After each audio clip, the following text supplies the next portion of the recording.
ఈ దేవకి ఇప్పుడే వస్తానని వెళ్ళింది, ఇంకా రాలేదేంటి? జాబ్ ట్రయల్స్లో ఉంది. ఇలా వెళ్ళి అలా ఎలా వస్తుందమ్మా? ఓ అరగంట అటు ఇటు వస్తుందిలే.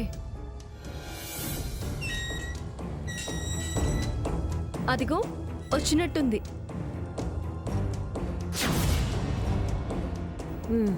ఈవిడొస్తుందేంటి?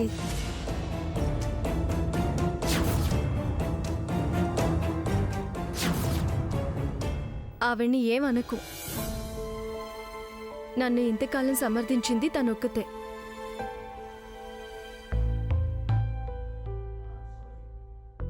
రండి రాధమ్మ గారు. బాగున్నావా ధరణి? బావున్నాను. రండి కూర్చోండి.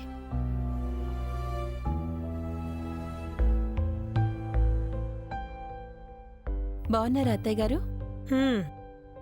అది నేను ఒకలాగానే ఉన్నావమ్మా. అయ్యో అలా అంటారేంటండి? అన్నీ తెలిసిన దానివి. బాగున్నారా అంటే అంతకంటే ఇంకేం చెప్పమంటావు? నా బతుకు మీద దేవుడు కొట్టాడు, దీని బతుకుతో ఆ పుణ్యాత్ముడు ఆడుకున్నాడు. అమ్మా, దీనికి ఇంకా ఆ మనుషుల మీద తీపి చావలేదు. అమ్మ అమ్మ అని అరవబట్టే ఇలా దెబ్బతీశారు, వెన్నుపోటు పొడిచారు.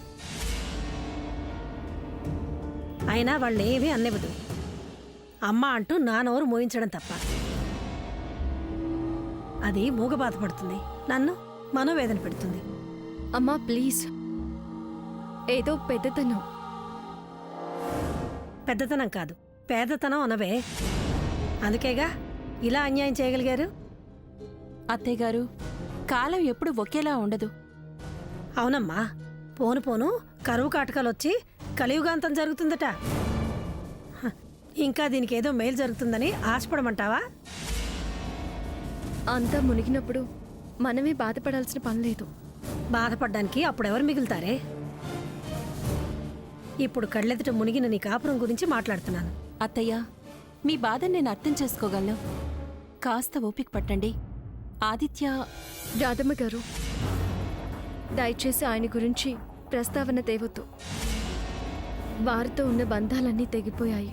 ఇప్పుడు వారెవరు, నేనెవరు? మళ్ళీ వరుసలు బంధుత్వాలు ఎత్తొద్దు. మీ సంగతి చెప్పండి. అన్నయ్య గారు, పాప, అదే చిట్టి ఛాయ ఎలా ఉన్నారు? బావున్నారా? అంతా బానే ఉన్నారు. ఈరోజే వచ్చాం. దీప్తి అన్ని విషయాలు చెప్పింది, అందుకే నిన్ను చూసిపోదామని వచ్చాను. ధరణి, అసలు... ప్లీజ్ రాధమ్మ గారు, మళ్ళీ వివరాలు అడగొద్దు. ఎవరి వాళ్ళు వాళ్ళకి దక్కారు, ఎవరి జీవితం వాళ్ళదయింది. సరే ధరణి, నీకంత ఇష్టం లేనప్పుడు నేను ఆ మాటలు మాట్లాడను.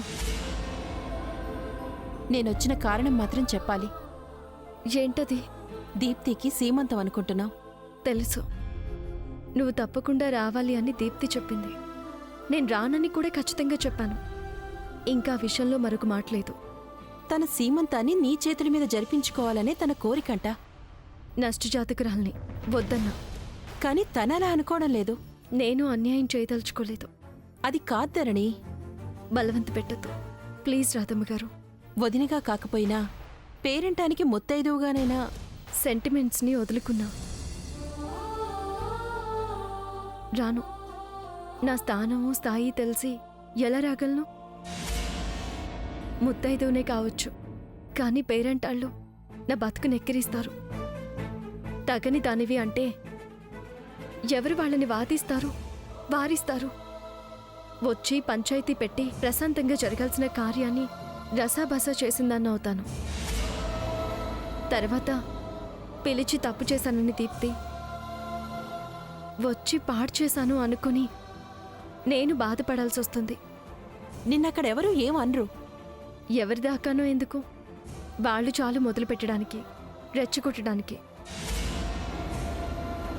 వచ్చి తలంచుకుని ఉండే కన్నా రాకుండా ఉండడమే మంచిది. దయచేసి నన్ను అర్థం చేసుకోండి.